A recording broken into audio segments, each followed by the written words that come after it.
음식을 먹을 만큼만 해야지. 그 다음에 사람도 적은데 먹을 만큼만 딱 담으면 좋지 않냐. 근데 너무 많이 하고, 또 사람도 적은데 너무 많이 담아내고, 이제 나는 그냥 이게 편하니까 이렇게 좀 그냥 두면 안 되겠냐. 목사님 말씀, 아니 이게 지금 너무하지 않냐. 그 이제 자꾸 이게 이제 갈등이 생겨요. 사모님은 이제 사모님 나름대로 이거 고쳐야 되겠다. 그런데 안 고쳐져요, 안 고쳐져. 했다 하면 많이 하고, 했다 하면 많이 차리게 되는 거예요. 네, 그 간증을 하실 때 그 이유를 알았다는 거예요. 깨달았다는 거죠. 뭐냐면은 이 사모님은 중학교 2학년 때부터 이제 서울에서 공부를 하기 위해서 친척 집에 올라와서 기거하면서 이제 말하자면 유학을 한 거예요. 유학. 서울 상경에서 유학 공부를 하신 거예요. 근데 그 이제 머무시는 친척 집이 음식을 하면 꼭 맞게 하는 거예요. 근데 어떤 때는 사모님이 좀 한번 더 먹고 싶어도 먹지를 못하시는 거예요. 달라고도 못하고 눈치 보느라고. 그리고 또 맛있는 음식은 또 멀리 있어가지고 눈치 보다가 그냥 그냥 그러다가 그냥 못 드시고 이러기를 반복을 한 거죠. 중학교 2학년 때부터 대학 들어갈 때까지 그렇게 하셨으니까 말하자면 이게 이제 마음에 맺히게 된 거예요. 자신도 모르게. 그래서 이제 본인이 음식을 하시면 항상 많이 차려놓는 것도 많이. 그러니까 또 목사님이나 가족들 입장에서 볼 때는 이해가 안 가는 거예요. 왜 이렇게 음식을 저렇게 많이 먹을 만큼만 딱 하면 좋을 텐데 이해가 안 가는 거예요. 자꾸 이야기하는데도 사모님은 또 안 고쳐져요. 많이 해놔야 마음이 편한 거예요. 사연이죠, 사연. 사연.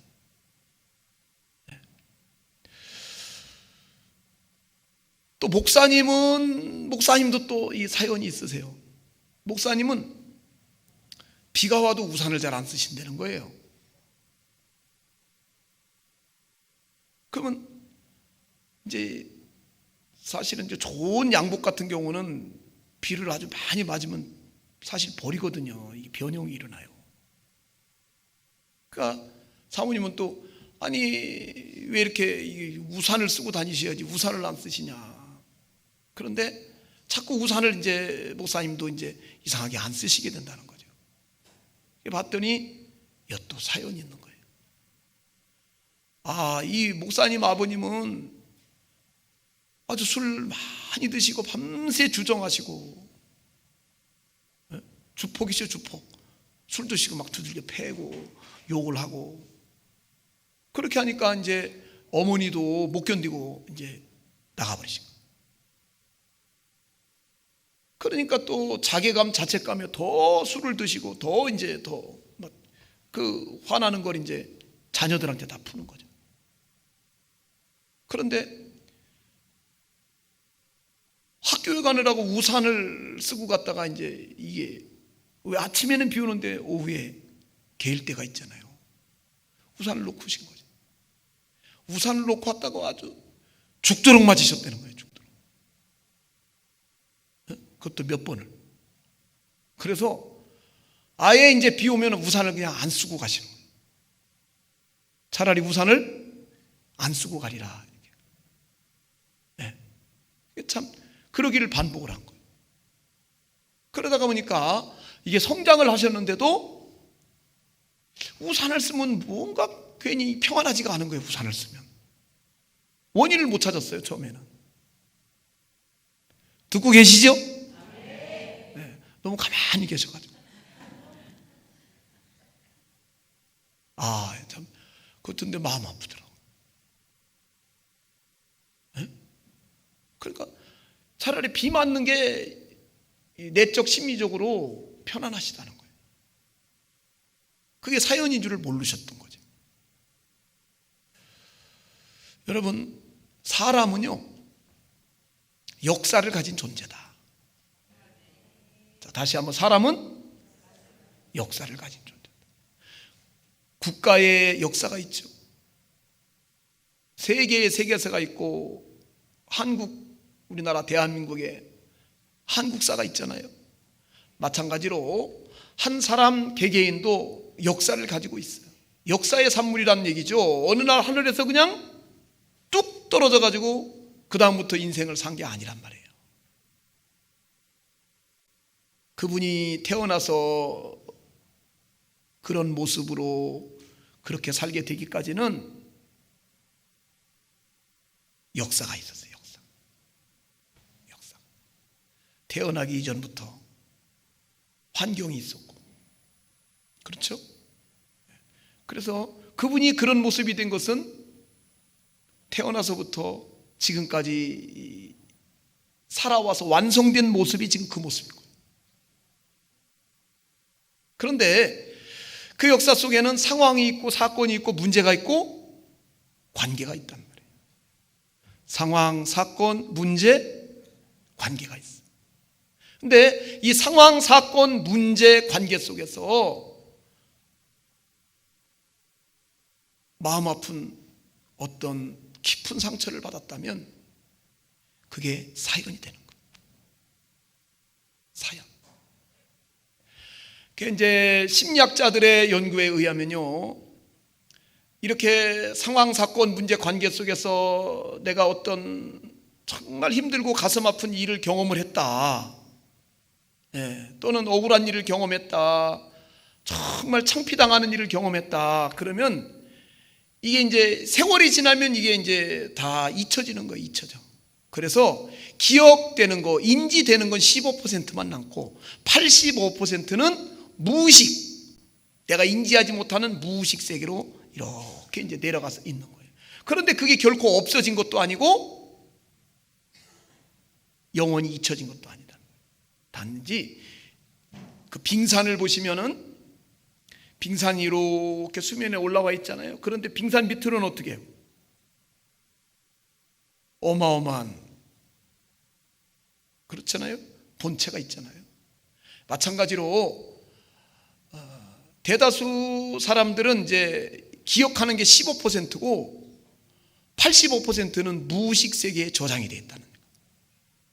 그래서 어떤 상황이나 사건이나 문제나 관계 속에서 그 받았던 사연, 무의식 중에 내재되어 있던 사연이 이제 작동을 하게 된다.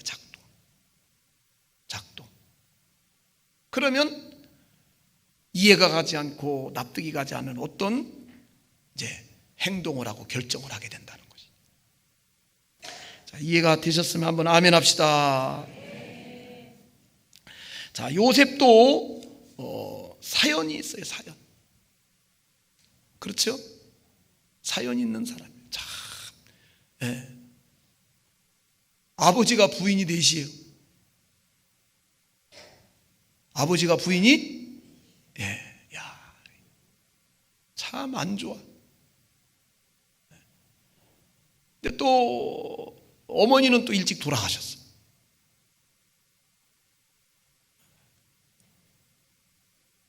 다른 이제 어머니들, 이게 세 분의 어머니하고 이제 또 같이 살아가는데 그 이복 형제들로부터 또 미움을 받고 왕따를 받아요. 아버지의 사랑은 받았지만은 미움을 받고 왕따를 당하는 거예요.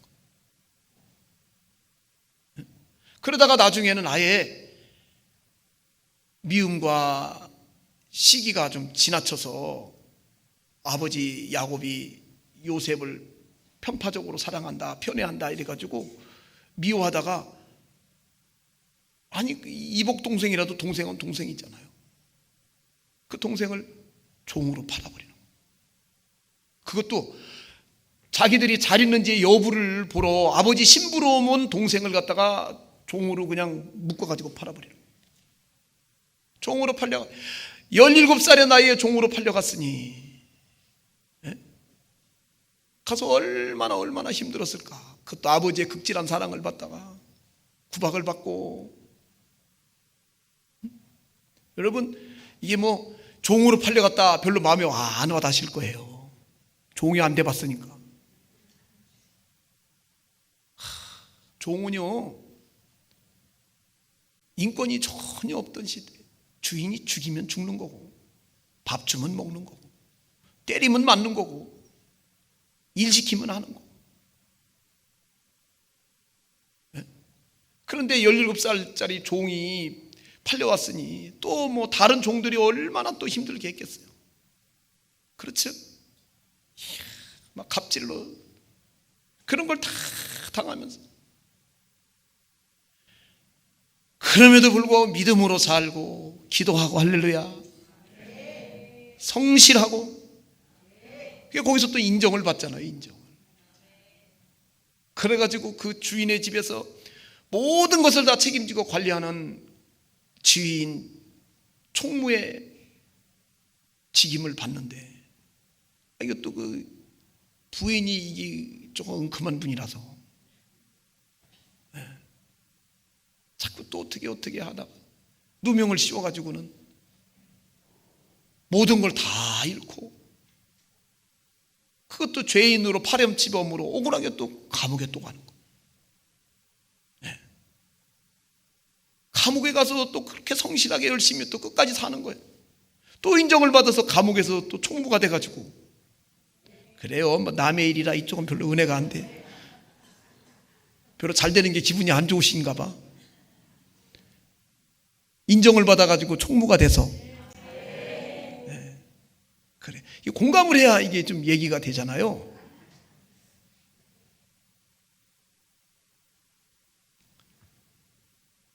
이제 거기서도 사람을 잘 섬기고, 또 바로왕의 어떤 미움을 사가지고 들어온 똥 맡은 관원장, 술 맡은 관원장을 그렇게 지극정성으로 잘 섬기고. 근데 그 사람들이 또 나가가지고는 또 은혜를 잃는 거예요. 물론 한 사람은 죽었지만 복직된 그 사람은 또 억울한 일을 풀어질 줄 알았더니 그렇게 또 2년이나 또 옥살이를 더 하고요. 참 사연. 상처받은, 그 다음에 억울한, 힘든 그런 일들을 요셉은 너무 많이 겪었어요. 자, 그러나 그럼에도 불구하고 요셉은 사연을 극복합니다. 믿음의 사람이 됩니다. 본이 되고 복이 됩니다. 하나님의 은혜의 통로가 되고, 사랑의 통로가 되고, 축복의 통로가 됩니다. 믿음의 신자상을 남깁니다. 간증을 남깁니다. 우리에게 이렇게 살아라 하고 모본으로 삶을 제시하고 있어요. 네? 여러분, 인생과 사연을 극복해야 돼요. 사연을 극복해야 된다.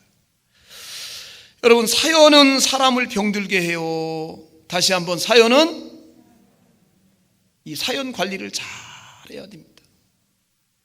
사연 때문에 병든 분들이 많아요. 성품이 비틀어지고, 사연 때문에 인생 자체가 다 무너지고, 실패자가 되고, 불행해지고, 또 남을 불행하게 만들고. 그래서 보면은 가끔 TV에서나 나오잖아요. 아주 중한 범죄를 저지르고, 악한 범죄를 저지르고, 그러면 그 사람의 이력이 쭉 나와요.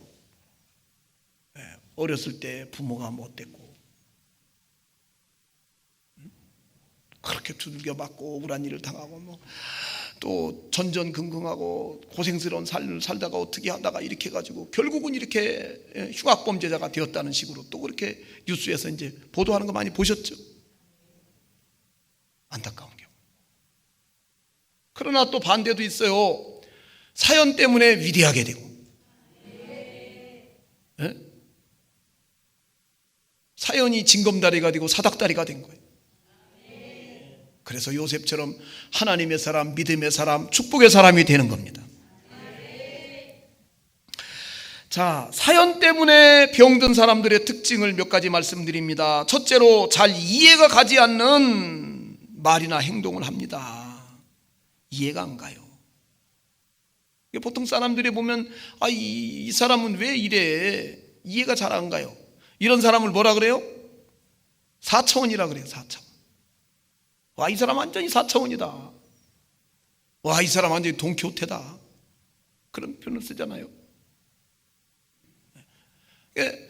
주변 사람들이 볼 때는 이해가 안 가는데 그 사람 속에 있는 사연이 작동을 하면서 그 사람에게 그런 말을 하게 하고 그런 행동을 하게 하고 그런 결정을 하게 하는 거예요. 사연을 알고 그 사람을 보면 이해가 되는데 사연을 모르고 그 사람을 바라볼 때는 도무지 납득이 안 가는 거예요. 저 사람 왜 저래 도대체? 이렇게 되는 것이죠. 앞에서 말씀드린 것처럼. 자, 이해가 가면 한번 아멘 합시다. 은혜가 있기를 축원합니다. 그렇습니다. 이제 전에도 말씀드렸죠. 한 분이 인형을 그렇게 계속 사서 날르는 거예요. 인형을. 인형이 그냥 수백 개가.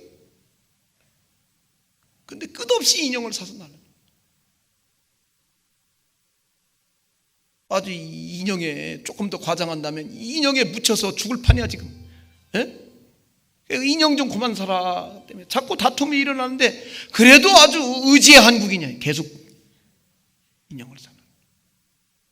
그래서 이거 한번 무슨 일인지 한번 원인 진단을 해보자 하고 이제 정신과를 찾아갔어요. 여러분, 이게 정신과 가고 그러는 게 이게 나쁜 게 아니에요. 돈 받아야 돼요. 전문가 돈.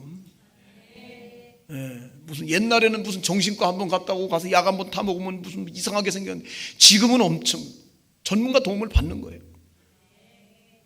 감기 걸리면 가서 어떻게 해요? 약 받아서 약 먹는 게 낫지.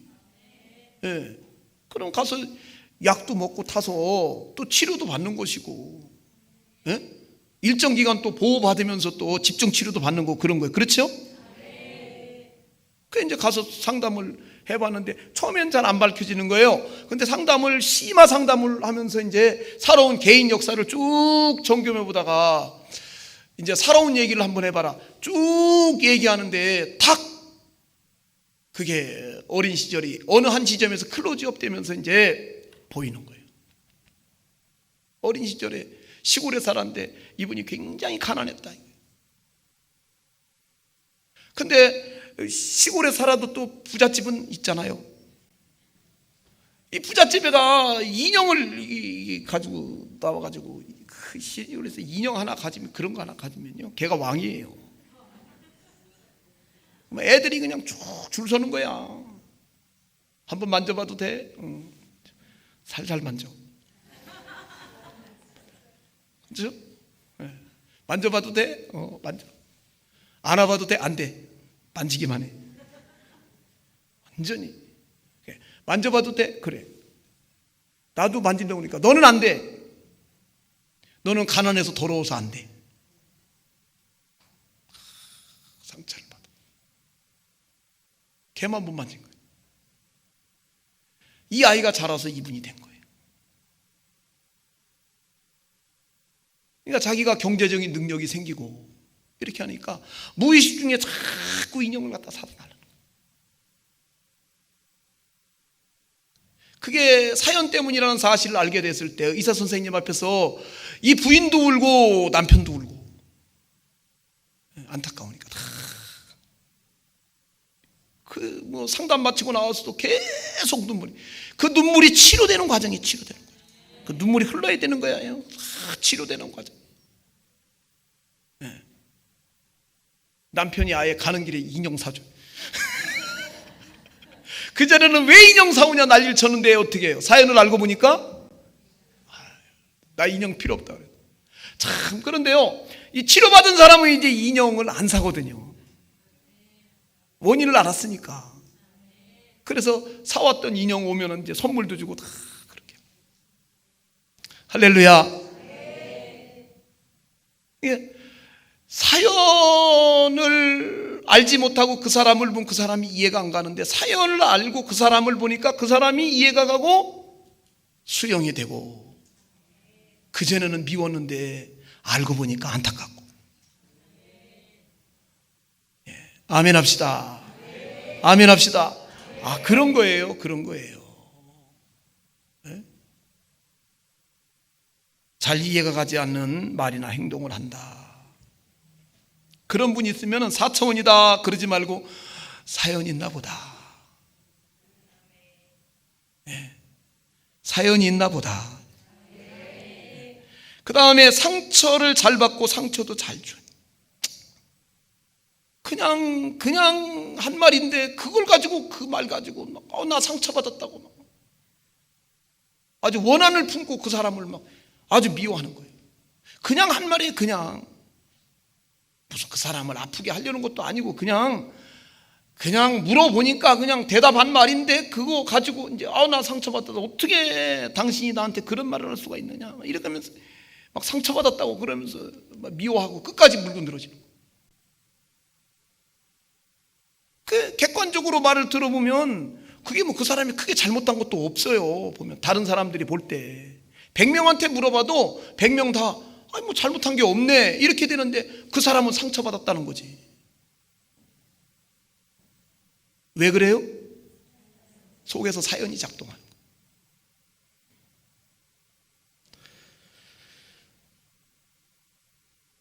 셋째로, 삐뚤어져 있는 경우가 많아요. 부정적, 비판적, 적대적. 사연이 있는 분, 이 사연이 해결이 안 된 분들은 부정적, 비판적, 적대적 돼요. 네? 이름은 안 밝히겠습니다만 지난번에 신방을 했더니 우리 성도님 한 분이 그러시더라고. 이제 지금은 남편이 이제 하늘나라 가셨는데, 남편이 살아계실 때 교회 공사를 하셨다는 거예요. 공사 대금을 못 받았다는 거예요. 그러니까 교회인 나쁜 놈. 그러니까 이게 교회 오는 게 아주 큰 심리적인 장애예요. 왜요? 교회는? 그러니까 교회가 싫은 거예요. 그렇죠? 교회에서 못 받은 거예요. 그랬더니 교회에서는 줬는데 중간에 어떤 놈이 먹었지. 그런 경우가 많거든요. 원청으로 돈이 나갔는데 원청의 사람들이 하청 준 사람한테 돈을 안 준 거예요. 근데 어쨌든 교회 일을 하고 돈을 못 받았으니까 어디서 못 받은 거예요? 교회에서 못 받았다고 그러고 이제 교회를 비난하고 욕하고. 그래서 교회 다니는 놈들 보면 이해가 안 간다. 아주 무슨 악의 집단으로 막 이렇게. 왜 그래요? 사연이 있어서. 여러분은 그냥 사연이 있어서 그럼 답이에요.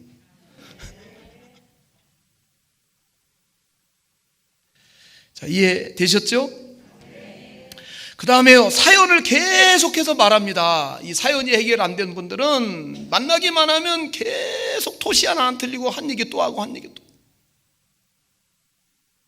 전에 우리 교회가 광명에 있다가 안산으로 이사를 했는데, 건축을 했어요.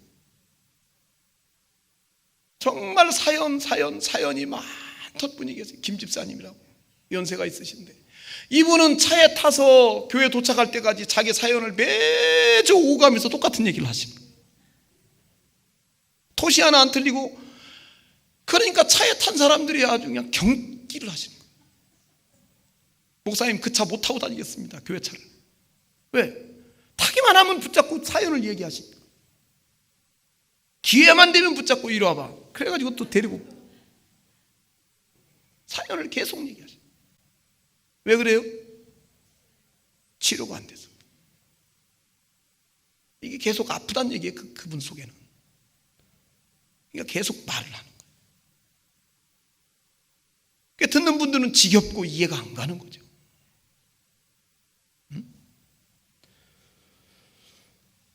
고장난 레코드판 같은 거예요.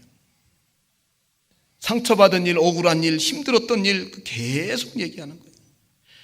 그 다음에 5번째로, 감정의 기복이 심해요. 감정의 기복이 좋았다가 금방 싸늘하게. 근데 주로 이제 인상 쓰고 다니죠. 날씨를 말하면 맑은 날보다는 흐린 날이 많은데, 예? 어쩌다가 좋은 날, 맑은 날이 왔다가도 왜 그렇게 갑자기 기분이 나빠지는지 원인을 알 수 없이 기분이 나빠지는 거예요. 확 나빠지니까. 그러니까 항상 주변 사람들은 아주 살얼음판이에요. 그분 비유 맞추느라고. 아, 맞아요. 그러네요.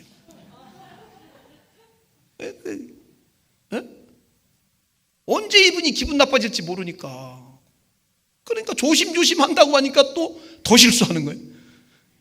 조심하다 보면 더 그렇게 되잖아요. 그럼 막 불같이 또 화를 내고, 또 막 상처받았다고 몇 날 며칠 또 얼굴도 보이지도 않고. 그러니까 또 뭐, 내가 또 뭐 뭘 잘못했나. 그러니까 아예 그분이 있으면 이제 말을 못 하는 거예요. 네. 이해되셨죠?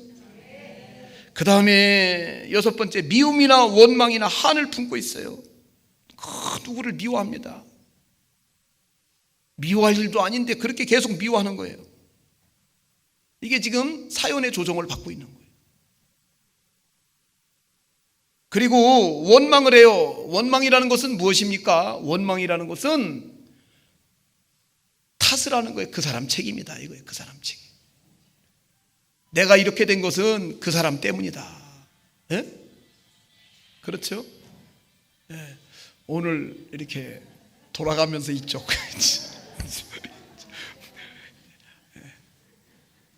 안 울린 분단이 어디예요? 한 분단에 하나씩 울리는 걸로 하죠, 뭐. 그렇죠? 왜 그러냐면 꼭 은혜 받으시라고 이렇게. 좋은 재료예요, 재료. 네? 그렇죠? 양념.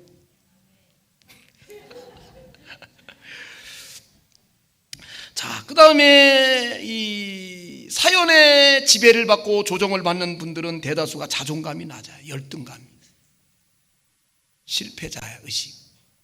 나는 부족한 사람이다. 무가치하다.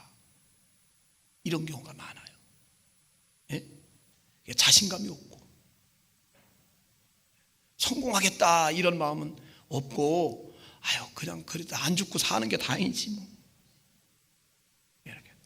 그래서 꿈꾸고 소원하고 기도하세요. 꿈꾸면 뭐예요? 꿈꾸면 토를 다는 거예요. 할 수 있다. 될 수 있다. 누릴 수 있다. 믿으셔야 돼요. 믿으셔야 돼요. 네? 은혜가 있기를 축원합니다. 자, 사연에 대해서 좀 더 구체적으로 한번 살펴보겠습니다. 첫째로, 사연은 모두가, 사람은 다 사연이 있어요. 자, 사람은 모두가 다 사연 없는 사람은 없어요. 왜요? 살아오면서 단 한 번도 상황, 사건, 문제, 관계 속에서 힘든 일, 상처받는 일, 억울한 일이 없었던 사람은 없는 거예요. 왜? 인생은 한계를 가졌기 때문에. 다 사연이 있는 거예요. 크든 작든 나름의 사연이 있는 거예요. 아픔이 있다는 얘기예요. 다 있어요. 다 있어요. 네? 네. 첫사랑에 실패한 사연, 그렇죠? 사업에 실패한 사연, 그렇죠? 뭐 등등 이루 말할 수 없는 여러 가지 사연이 있는 거예요. 아픔이 있어요. 자, 문제는 이 사연을 알아야 된다는 거예요. 사연을. 나는 무슨 사연이 있나?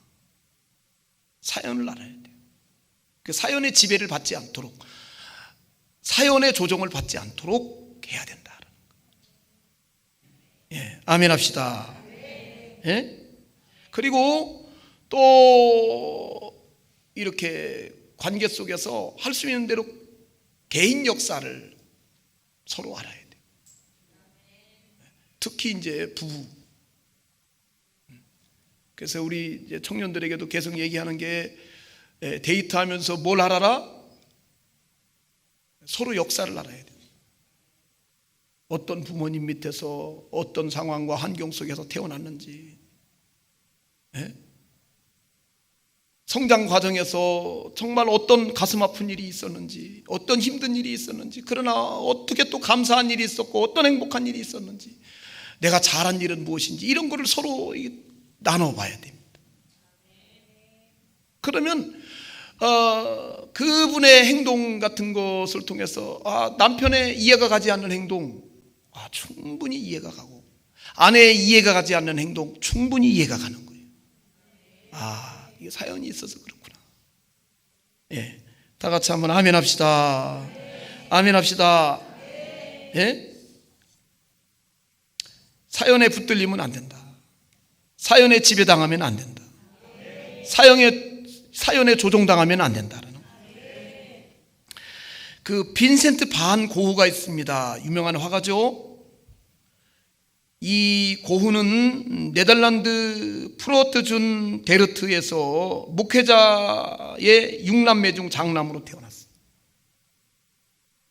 아버님 목사님이셨어요. 어린 시절을 굉장히 행복하게 잘 보냈어요. 16살이 되었을 때 헤이그에 있는 구필상회에 취직을 하고 그곳에서 당대의 유명한 화가들과 그림들을 만나는 경험을 해요. 그러다가 1873년부터 1875년 영국 런던에서 근무를 하면서 영국 태생의 아가씨와 만나서 데이트를 하다가 깊은 열애를 해요. 그러다가 21살에 실연을 합니다. 실연은 뭐죠?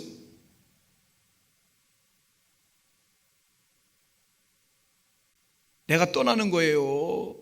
상대방이 떠나가 버리는 거예요? 상대방이 떠나가 버리는 거예요. 여기서 이제 상처를 많이 받죠. 사연이 하나가 생긴 거예요. 이 고흐는 목회자인 아버지의 영향을 받아서 25세에 1878년에 성직자가 되기로 결심을 하고 전도자 연수위원회에 들어가서 연수과정을 마치고 전도자가 돼요. 벨기에 남서부의 탄광 지역인 보리나주의 가난한 주민들을 위해서 전도 사역을 시작을 합니다. 가봤더니 비참해요. 그 광산촌이 그렇습니다만은 어려운 사람들이 다 그런 일을 하지만은 더 불경기도 겹쳤고 임금도 많이 채물됐고 거기다가 장티푸스까지 만연을 하면서 많은 사람들이 제대로 치료도 못 받고 죽어나가는 거예요. 너무 가슴 아팠어요. 거기다가 안전이 제대로 확보가 안 돼가지고 대형 폭발 사고가 연이어나고 많은 광부들이 매몰을 당하고 또 장애인이 되고, 광부들은 가난, 질병, 사고 이런 걸로 계속 죽고 병들고, 이걸 지켜보는 고흐의 마음은 너무나도 충격이고 아팠어요. 고흐는 가난한 사람들과 함께 하면서 광부들의 부당한 처우에 함께 항의를 하고 그들 편에 서서 싸웠죠. 또 전 재산을 팔아서 나누어 주면서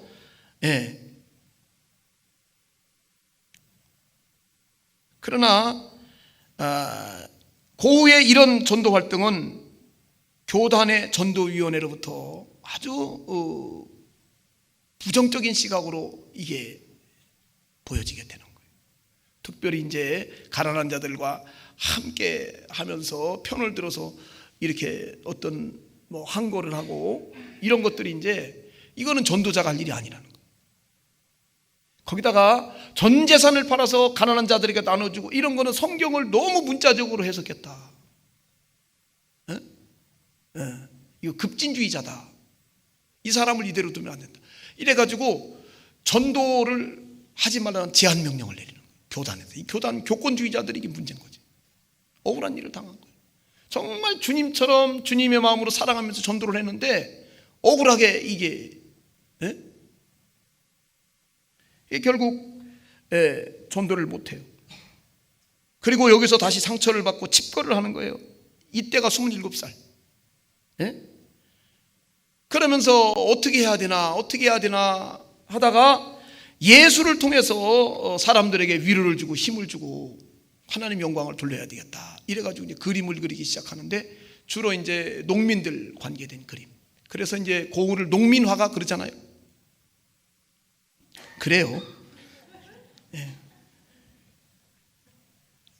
그런데 그 원래의 꿈은 뭐였어요?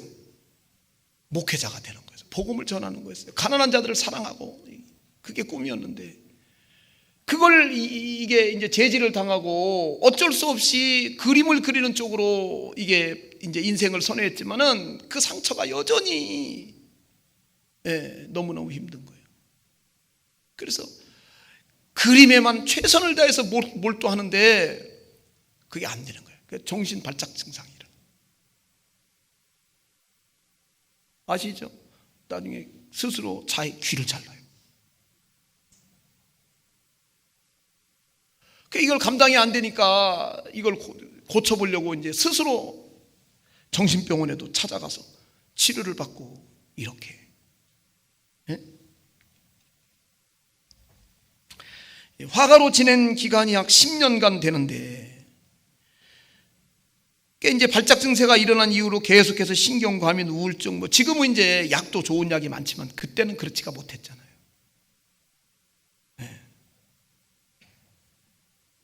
결국은 1890년 9월 27일에 이걸 극복을 못하고 권총 자살을 시도를 해요. 이게 중환자로 있다가 29일 날 결국 죽습니다. 안타깝죠. 뭐예요? 이 고흐의 사연이 사연. 가슴 아프죠. 여러분, 인생을 살아가다 보면 내 마음대로 안 되고 힘들고 어렵고 괴롭고 고통스럽고 억울한 일을 당하게 돼 있어요. 그게 인생이에요. 당하게 돼 있다니까요. 근데 그것을 이겨내고 넘어서야 되는 것입니다. 그 인생의 사연에 붙들려서 이렇게 이게 안 되는 거예요. 네? 자, 은혜가 있기를 축원합니다. 축원합니다. 참 너무너무 안타깝죠. 네? 자, 그 다음에 사연과 관계에서 조금 더 알아야 될 게 있어요. 두 번째, 관계는 사연과 사연의 만남이다. 다시 한번, 관계는 특히 결혼은 사연과 사연의 만남이에요. 남자는 집을 준비하고 여자는 살림을 해서 만나는 게 아닙니다. 네? 남자는 사연의 집을 짓고 여자는 사연의 보따리를 짊어지고 오는 거예요. 그렇게 해서 만나는 거예요. 근데 이게 남편에게도 사연이 작동하고 아내에게도 사연이 작동하는데 그 사연이 굉장히 상처가 있고 가슴 아픈 사연이었으면 그게 서로에게 계속해서 부딪히는 조건이 되는 거예요. 교회도 사연을 가진 사람들의 모임이에요. 다 별일 없어 보이지만은 가슴 아픈 사연들을 다 가지고 있습니다. 그래서 어떤 부분을 잘못 건드리면 너무너무 아픈 거예요. 이해가 가지 않고 납득이 가지 않는 그런 분들이 있지요. 분명히 있습니다. 저도 어떤 때 저분 진짜 왜 저래? 자꾸 잊어버리는 거예요. 이걸 판단 중지라고 그래요. 판단? 먼저 판단하지 말고 정죄하지 말고 조금 기다리면서 저분은 무슨 사연이 있을까? 사랑의 마음으로, 긍휼의 마음으로 다 같이 한번 아멘 합시다. 아멘 합시다. 사연이 있나 보다. 사연이 있나 보다. 저분이 아픔이 있나 보다. 말하지 못한 아픔이 있나 보다. 이렇게 하고 기도해 주면서 조금 더 수용해 주면 어떨까?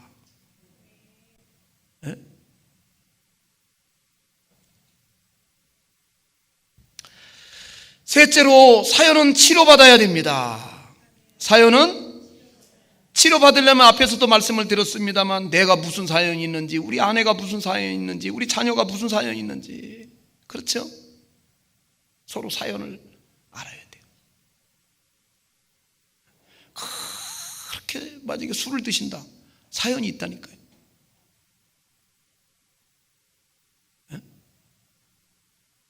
돈을 그렇게 막 쓴다고요. 가정은 안 돌보고 사연이 있다니까요. 그렇게 하면 안 되죠. 또 사연을 붙잡고 기도해야 됩니다. 하나님이 사연이 나를 지배하지 못하게 하옵소서. 사연 때문에 제 인생이 병들지 않게 하옵소서.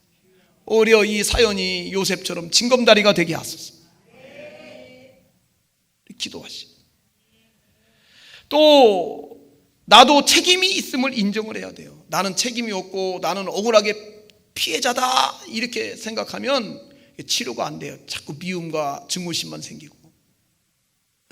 나도 다 책임이 있는 거예요. 그때 좀 더 겸손하지 못했거나, 좀 더 기도하지 못했거나, 지혜롭지 못했거나, 나도 뭐가 있어요? 나도 책임이 있는 거예요. 책임. 그 책임을 인정하고, 아멘 합시다. 그 다음에 섭리적 환경을 믿으시고 하나님이 허락하신 것이다. 이렇게. 그 다음에 가해자도 피해자일 수 있다 이 말이에요. 가해자도 피해자일 수 있는, 그 가해자도, 예를 들면 그 형들이 요셉 팔았잖아요. 근데 형들도 피해자야, 피해자. 그렇잖아요. 어머니가 내시게 만든 거는 누구예요? 아버지고. 거기서 요셉, 미운 요셉이 나왔단 말이에요. 어떻게 보면 형들도 피해자예요, 피해자. 그러면 야곱은요? 야곱도 피해자예요. 왜냐하면 라헬만을 사랑해서 그 여인하고 가정을 이렇게 행복하게 살려고 그랬는데 삼촌 라반이 첫날 밤에 불 꺼놓고 라헬 대신에 레아를 집어넣었어요. 눈 떠보니까 레아인 거야. 거기서부터 야곱의 가정이 엉망진창이 돼. 이 나쁜 사람 라반이 있어. 여러분 절대 라반 같은 사람 되면 안 돼. 그렇죠? 그러니까 야곱도 피해자지, 형들도 피해자지. 거기다가 또 그게 결국 요셉에게 큰 피해로 다가온 거예요. 그러니까 생각해 보면은 나한테는 그분이 가해자지만 그분도 피해자라서 나한테 가해를 가한 거란 말이에요. 그래, 그런 관점에서 보면 조금 더 이해하고 사랑할 수 있게 되죠. 그렇지 않겠어요? 좌우에 은혜 받읍시다. 네. 이거를 이번 주 한 번 하고 다음 주 한 번 이렇게 나눌까 그러다가, 이거요. 이게 너무 중요해요. 그래서 반드시 이 주제로는 1년에 한 번은 제가 말씀을 전해요. 많은 분들이 치유받고 회복.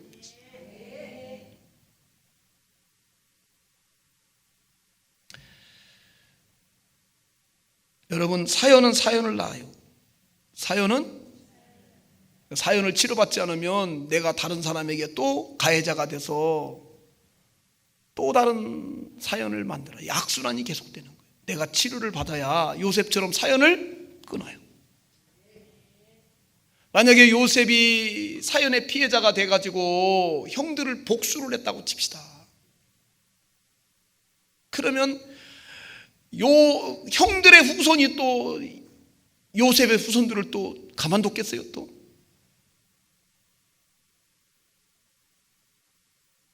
요셉이 끊었잖아요. 사랑과 용서로 끊었어. 아멘 합시다. 아멘 합시다. 예?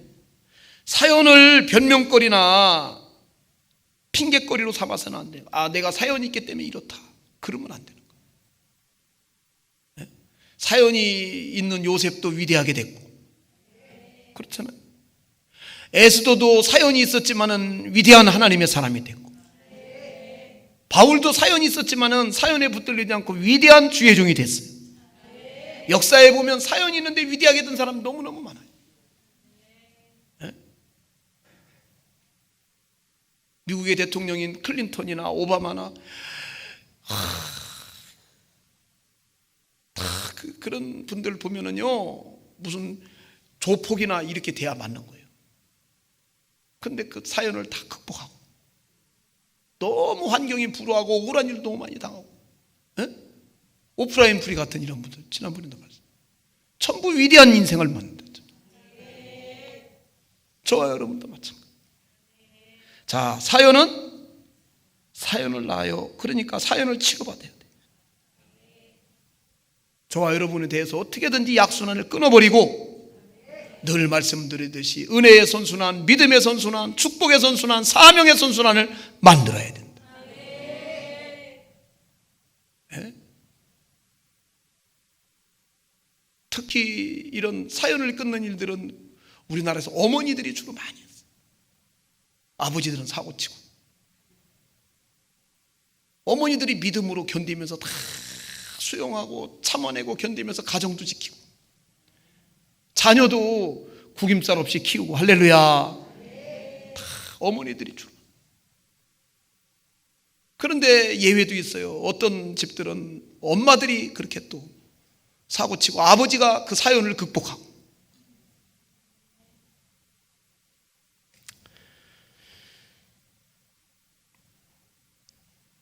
자, 마지막으로 사건을 사연으로 만들지 마세요. 사건을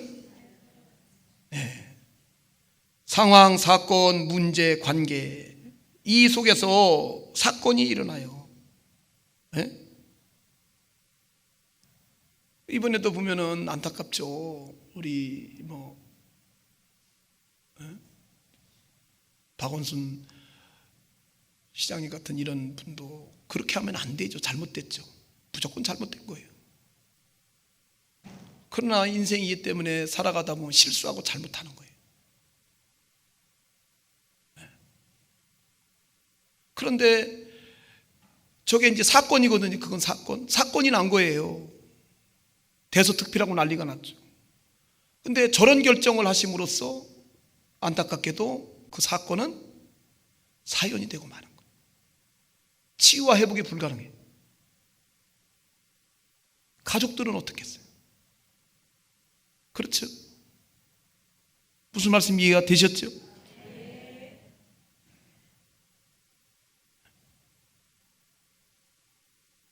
아니, 말싸움 좀 했다고 그 말싸움 할 수 있죠.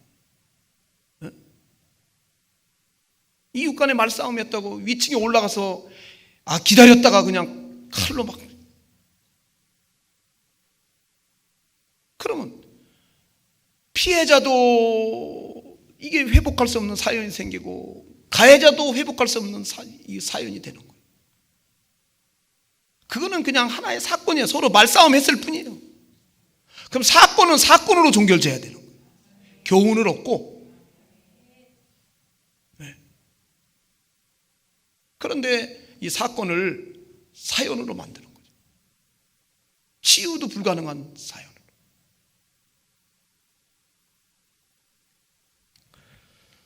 자, 사건을, 부부싸움했다. 사건이죠. 이혼하자. 이건 뭐예요? 이건 사연을 만드는 거예요.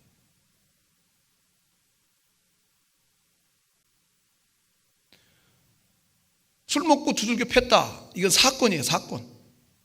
어떻게 해석하면 사연도 되겠지만, 그러나 이혼하고 끝내버리자 이러면 사연이 되는 거예요. 이걸 간증으로 만들어야지. 간증으로. 은혜가 있으시기를 축원합니다. 축원합니다. 여러분, 사연을 사명으로 승화시키기 바랍니다. 내가 그런 아픔을 겪었다. 그것은 나 같은 아픔 겪는 사람, 영상 바바라 존스 같은 분도 그렇잖아요. 교통사고로 셋째 아들 잃은, 그걸 극복하고 나서 교통사고로 가족을 잃은 사람들에게 편지를 쓰고 위로를 하고. 아멘 합시다. 그렇잖아요. 사연은 아픔이지만 그런 나와 같은 아픔을 겪은 사람들을 위로하고 치료하라는 하나님의 사명으로 받아들이고 사연에 붙들리지 말고 미워하지 말고 미워하면 그건 이게 사연이 되는 거예요. 사연. 요셉이 미워하지 않잖아요. 쓴뿌리에 붙들리지 않잖아요. 사랑하잖아요. 믿음으로 살잖아요. 어떤 분들은 시험 들어가지고 교회를 떠나버려요. 사연이지 사연. 네? 어떤 분들은 안타깝게 교회를 가는데 그 교회가 정상적인 교회가 아니에요. 거기서 그냥 와르륵 신앙이 다 무너져가지고 좋은 교회 찾으면 되지. 다시 더 열심히 하면 되지. 은혜가 있으시기를 축원합니다. 믿음으로 살아야 됩니다. 용서해야 됩니다. 사랑해야 됩니다. 기도해야 됩니다. 그래서 사연을 간증으로 만들고 요셉이 된 것처럼 나로 나되게 하시는 위대한 역사를 만들어 가야 하는 것입니다.